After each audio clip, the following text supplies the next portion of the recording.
İşte Elazığ var, Tunceli var, Maraş var, Adıyaman var. Şandeyeke bilindiya CHP li bajarokê Artemethaneya Wanê.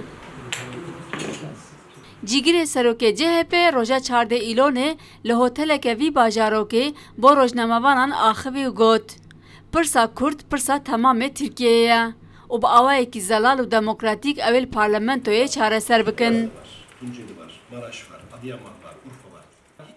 Şandeya CHP bo zêdekirina dengên partiya xwe li Bakurê Kurdistanê geşteke 4 rojan bo parêzgehên Wan, Colemerg û Erzeromê dest pê kiriye. Milletvekilimiz olmayan Ağrı gibi.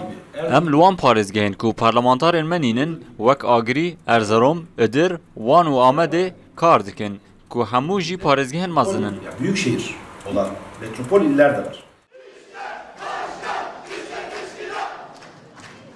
Heman rojê serokwekîlê AKP Numan Kurtulmuş li parêzgeha Mereşeya Bakurê Kurdistanê bû.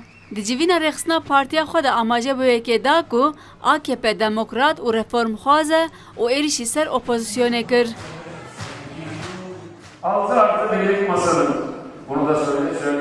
Em dibêjin masaya şeş û partiyeke din. Li her ku em vêyekê dibêjin aciz dibin. Dibêjin na keslî ne. Ma demû heye wê demê bila bêjin em qet li gel HDP hevpeymaniyê nakin. Bêjin pêwîstiya me bi dengên HDP nîne. HDP dem aciz dibe û mefdarê jî. Parlamenterekî HDP li parlamentoyê got hin bi saya me li wan kursiyan rûniştine. CHP û İYİ Partî ku ji partiyên serekeyên masaya şeş partiyê ne, di hilbijartinên 2019 de hevpeyvana millet pêk anîn û bi piştgiriya Kurdan û HDP, İstanbul û Ankara jî di nav de çend şaredarî ji jêr desthilata AKP derxistin. İYİ Parti size söylüyorum. Size rağmen içinde bulunduğunuz ittifak... İYİ Parti, ez bu ve dibêjim.